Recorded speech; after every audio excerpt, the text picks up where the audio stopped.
Ce jour de Tisha B'Av, qu'est-ce qu'on a perdu? Pourquoi on est là, on pleure, on passe la moitié de la journée ou une grande partie de la journée à la synagogue? On se dit même pas bonjour. Alors je vais vous raconter une petite histoire et vous allez comprendre le manque qu'on a aujourd'hui. C'est une histoire qui s'est passée il y a un mois à Jérusalem. Une famille très riche, donc je ne peux pas mentionner le nom. Lo Aleinu, le papa est décédé et il a laissé une grande richesse à ses 7 enfants. L'argent qu'il a laissé à ces enfants-là, elle peut leur servir à eux, à leurs enfants et à une partie des petits-enfants. Donc imaginez-vous la somme colossale qu'il a laissée à cette famille-là, à sa famille. Après le décès, donc ils ont fait les shivas. Le mois, ils ont commencé à arranger pour les papiers pour recevoir chacun l'héritage. Et arrivé au Beit Din, arrivé en Israël, il y a ce qu'on appelle le tribunal. Ils leur ont demandé un papier que le papa il avait écrit et il servait de preuve pour pouvoir retirer cet argent qu'il avait laissé dans ses comptes, pour pouvoir faire passer le nom des sociétés qu'il avait au nom de ses enfants. Bon, les enfants ils ont dit il n'y a pas de problème, on rentre à la maison, on va vous trouver cette feuille. Ils sont rentrés à la maison, ils cherchent ce papier signé d'un avocat, ils le trouvent nulle part. Ils vont chez l'avocat, essaye de trouver, il dit non, l'original est chez votre père, il faut l'original. Il retourne au Beit Din, retourne au tribunal, il leur dit écoutez, le papier que vous demandez, on ne l'a pas trouvé, il n'y a pas une autre solution. Il dit non, écoutez, si vous ne donnez pas ce papier-là, au niveau de la loi, vous aurez le droit de toucher qu'une partie de la Yerusha, de l'héritage, et tout le reste, ça va à l'État. Malheureusement, je connais des gens en France qui sont partis sans famille, que des cousins éloignés. L'État l'a pris 60% pour eux et le reste, ils ont distribué avec les cousins. Cette famille, ils retournent à la maison du père. La bibliothèque, les livres, dans ses papiers, partout, rien du tout. Il reste 3 jours avant l'échéance, avant de retourner au tribunal pour pouvoir donner cette feuille, ou sinon ils perdent une grande partie de l'héritage. Le grand frère, il convoque tous les frères et sœurs, il leur dit écoutez, on a tout fait, on a cherché partout, on a retourné à la maison. Ce qu'on va faire, c'est qu'on va aller voir notre père et on va lui demander. Ils disent, notre père, il est... Ça dépend pour qui, en haut ou en bas. Il dit, on va aller au kotel, du matin à 8h, 9h, on va prier, on va essayer de terminer tout le Teilim, et quand on aura terminé, on rentrera chez nous. C'est la seule chose qu'il y a à faire. Ils sont partis, ils sont au rendez-vous au kotel. Ils sont arrivés là-bas, ils sont assis, ils ont commencé à prier. Bon, au Hachem, ils ont terminé le livre de Teilim. Le soir, ils sont chacun rentrés chez eux. Et le grand frère, dans cette même nuit-là, il rêve de son père. Il dit, mon fils, je sais que vous êtes en tsahar. Je sais que vous avez une souffrance. Je sais que vous servez un certain papier. Ce papier-là, il se trouve dans la bibliothèque, 3e étagère, le 4e livre, à la page 25. Il dit, mais papa, c'est pas possible. Dans son rêve, c'est pas possible. On a cherché partout. Et il se réveille. Choqué par son rêve, peut pas attendre. Il va à la bibliothèque, prend le 4e livre. Il ouvre la page 25. Il n'y avait pas de page 25. La page 25 et 26, elles étaient collées. Il y avait comme, vous savez, des fois dans les livres, ils sont un peu collés, les pages où ils sont collés parce qu'on a touché quelque chose avant. Il défait la page et il trouve le papier à l'intérieur. Heureux, il appelle ses frères et sœurs. Il leur dit, voilà, j'ai trouvé le papier. Il leur raconte le rêve.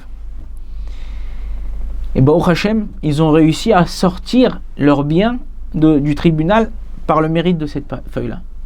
Où je veux en venir? Aujourd'hui, ce qui nous reste du Beth Amikdash, c'est le mur des lamentations. On l'appelle le mur des lamentations. Chacun vient verser ses larmes, vient verser ses peines, vient verser ses prières là-bas. Ça, c'est seulement le mur des lamentations. Si on avait le Beth Amikdash, alors c'est pas après une journée de prière qu'on est répandue, c'est presque tout de suite. C'est la Wi-Fi avec Akadosh Baruch Hu. On est online, on est en direct. Aujourd'hui, on n'a presque plus ça. Il y a une pierre dans les grottes du Kotel qui se trouve en face du Kodesh HaKodashim, en face du Saint des Saints où le Kohen Agadol y rentrait une fois par an. Cette pierre-là, jusqu'aujourd'hui, elle pleure. C'est quoi elle pleure? Ça s'appelle en hébreu Even Ashtia. C'est la pierre qui est rapportée dans les livres de Zohar, dans d'autres livres, où d'elle, Akadosh Baruch Hu a créé le monde. Il y a quelqu'un une fois qui a demandé au Rav Lugassi de Jérusalem, Rav, c'est quoi la souffrance de la Shrina?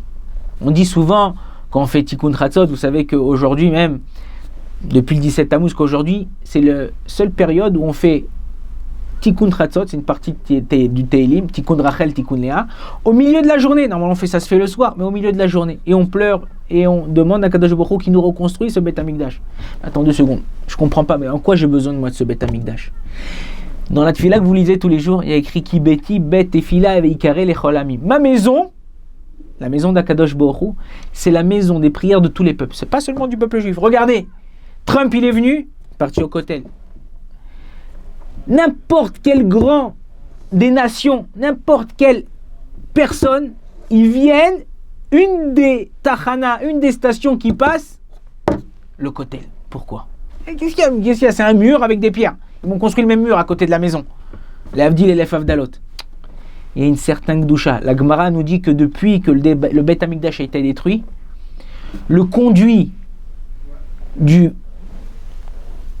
la tfila de nos prières, il passe par là-bas.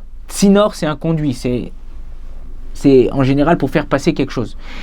Tsinor, c'est les mêmes lettres que Ratson. Quand tu veux faire accepter, avoir une volonté d'Akadosh Baruch Hu, ça passe par là. T'es au Mexique, t'es en Australie, où tu es n'importe où.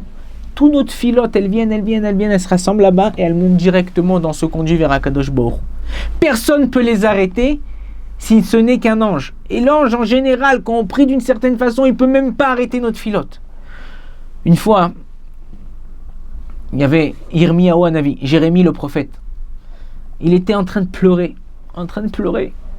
Et à son époque, c'était l'époque de Platon. Platon, il voit, il connaissait, il savait que c'était quelqu'un un grand de la génération. Platon, le philosophe, il lui dit, mais pourquoi tu pleures pour des pierres et du bois qui ont été détruits et brûlés?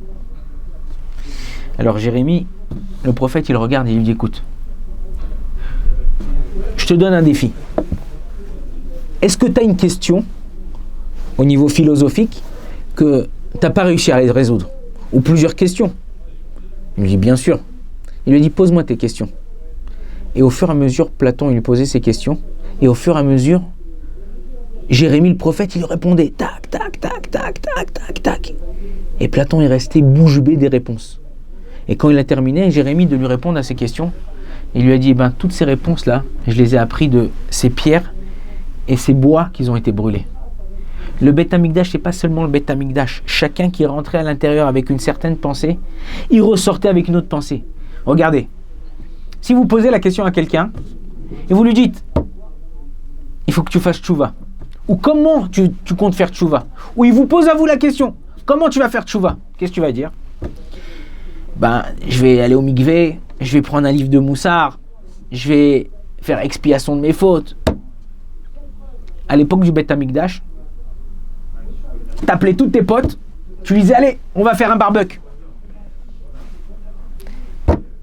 Tu prenais ta valise, une bouteille de vin, tu prenais un agneau avec toi, t'allais au Beth Amikdash, tu revenais, t'étais frais, t'étais bien. Pourquoi?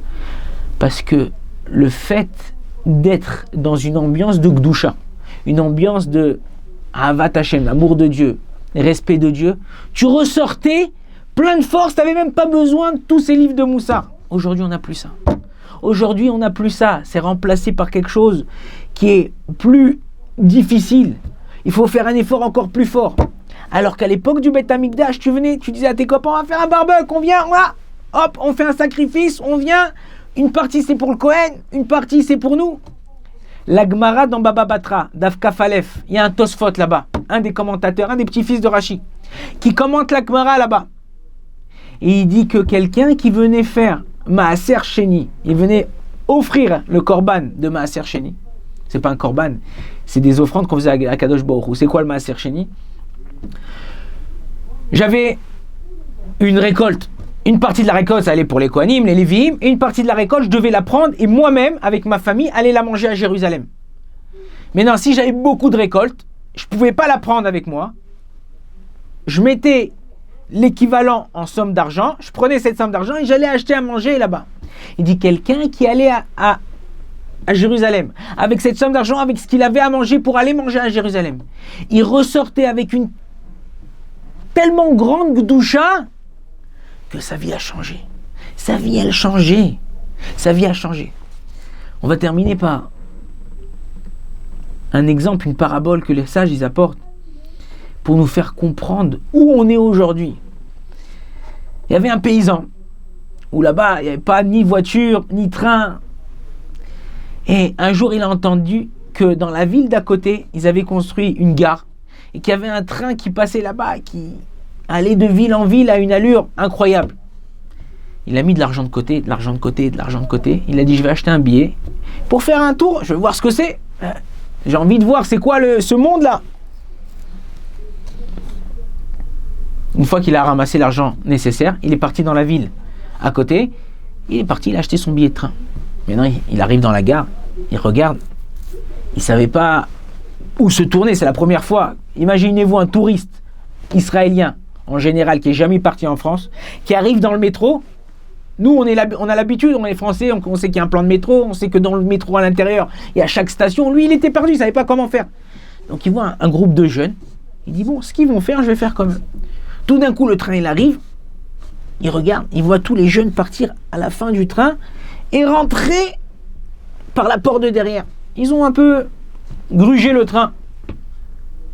Il rentre avec eux.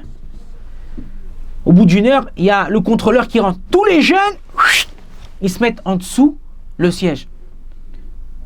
Le contrôleur, il passe, il contrôle les billets. Et il voit un pied qui sort. Un pied qui sort en dessous du siège. C'était le pied de qui? Le pied du paysan. Il dit, oh, monsieur, il lui met un petit coup de pied dans sa chaussure. Il dit, sors d'ici. Il dit, votre billet. Il est apeuré. Il sort son billet, il lui donne. Il voit la date, il voit la place, il voit tout ce qu'il faut. Il ne comprend pas, il regarde bien pour voir que ce n'est pas un billet qui est falsifié. Il lui dit, tu pêches, imbécile. Regarde où tu es maintenant, tu es en 3e classe, alors que tu aurais la possibilité avec ton cartis, avec ton billet, d'être en 1re classe avec quelqu'un qui te sert de quoi boire pendant tout ce chemin-là, et toi tu te caches en dessous un banc. Ça, c'est la parabole. Qu'est-ce qu'on apprend d'ici? Le Ham Israël, on a souffert l'inquisition, les croisades, la Shoah. Aujourd'hui, en Eretz Israël, tous ces terroristes, tous ces gens qui essayent de brûler l'État.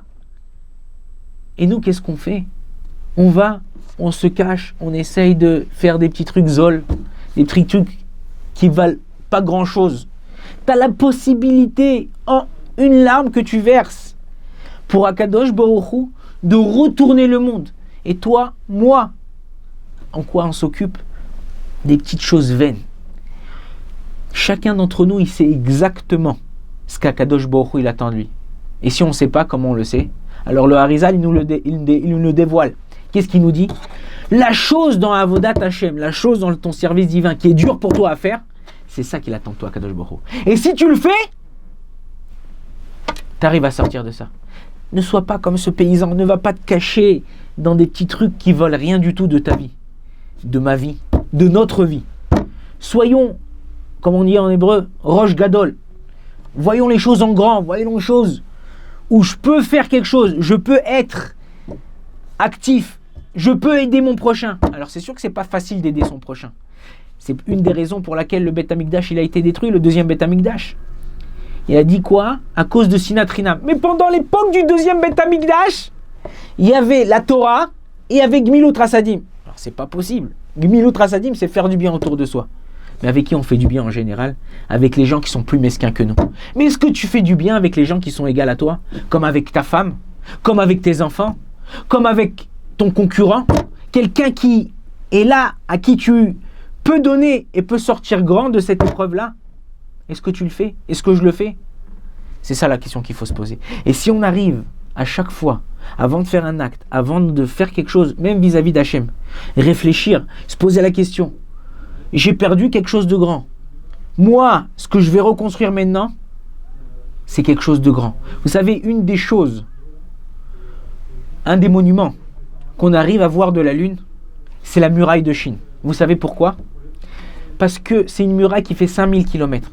Mais quand on descend de cette lune-là, et on se rapproche de cette muraille de Chine, elle est faite de milliers de pierres. Si nous, on arrive, chacun d'entre nous du Ham Israël, à construire chaque pierre, on arrivera à faire encore plus grand que la muraille de Chine, on arrivera à se rapprocher d'Akadosh Baruch Hu. Mais Ezrat Hashem, en ce jour-là, qu'Akadosh Baruch Hu nous donne les forces en chacun, de s'entraider, d'être une chaîne, un maillon qu'on ne peut pas casser, qu'on soit les uns les autres, qu'on s'aide, qu'on s'aime le Ham Israël, qu'on reconstruit ce Beth Amikdash entre nous déjà. Si on arrive à faire ce Beth Amikdash entre nous, Akadosh Baruch Hu, en un instant, il nous reconstruira le Beth Amikdash Amiti. Kol Tuv.